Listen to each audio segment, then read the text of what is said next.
समय बहुत ही महत्वपूर्ण है और समय बहुत ही कीमती है। समय किसी का गुलाम नहीं है। समय के साथ चलिएगा तो ज़िंदगी में सफल होने का चांस 100% बढ़ जाएगा। तो चलिए इन्हीं शब्दों के साथ वीडियो स्टार्ट करते हैं। नदियों के किनारे बसे प्रमुख शहर। तो सूरत जो है ताप्ती नदी के किनारे बसा है। विजयवाड़ा कृष्णा नदी के तट पर बसा हुआ है। हैदराबाद मूसी नदी के तट पर बसा हुआ है। बद्रीनाथ अलकनंदा नदी के तट पर बसा है। जबलपुर नर्मदा नदी के तट पर बसा है। दुर्गापुर दामोदर नदी के तट पर बसा है। कोटा चंबल नदी के तट पर बसा है। धौलपुर चंबल नदी के किनारे बसा है। झांसी बेतवा नदी के किनारे बसा है। जमशेदपुर स्वर्ण रेखा नदी के तट पर बसा है।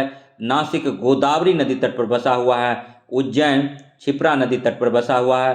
अहमदाबाद साबरमती नदी तट पर बसा हुआ है। और कोलकाता जिसको कि पूर्व का लंदन बोलते हैं, हुगली नदी तट पर बसा हुआ है। कोलकाता को किसने बसाया था? तो जॉर्ज चार्नक ने बसाया था। औरंगाबाद कोयना नदी तट पर है और आगरा यमुना नदी तट पर है।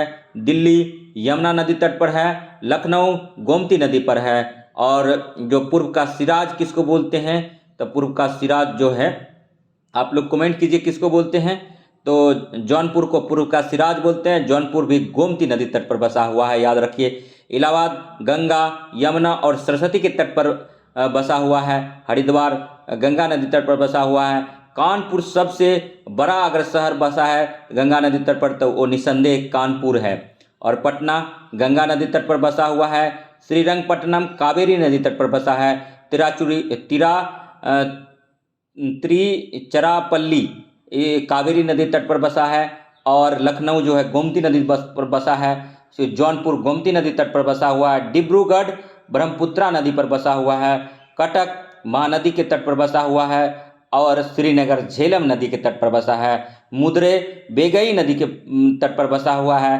पणजी मांडवी नदी के किनारे बसा है। गोवा मांडवी नदी के किनारे और ज्वारी नदी के किनारे बसा है। और पुणे मुठा नदी के तट पर बसा है। अयोध्या सरयू नदी पर बसा है। और भागलपुर गंगा नदी तट पर बसा हुआ है। तो ये जानकारी था कि कौन नदी के तट पर कौन सा शहर बसा हुआ है। तो यहाँ से भी क्वेश्चन आता है। तो और भी अगर क्वेश्चन होगा तो हम कराएंगे इस टाइप का क्वेश्चन। आप GS study with Sanjeev sir YouTube channel से बने रहिए और हमारे वीडियो को शेयर करते रहिए। अगर हमको आपका प्यार और स्नेह मिला तो हम इसी प्रकार का वीडियो आप सबों के बीच में लाते रहेंगे, जो कि काफ़ी आपके एग्ज़ाम के लिए हेल्पफुल होगा और ज्ञान का वृद्धि में अहम भूमिका निभाएगा। तो इसी आशा और विश्वास के साथ हम यहीं पर सेशन को द एंड करते हैं। तो नेक्स्ट सेशन को देखने के लिए बने रहिए और तहे दिल से इसके लिए शुक्रिया अदा। तो नेक्स्ट वीडियो में मिलते हैं, तब तक के लिए जय हिंद जय भारत, धन्यवाद।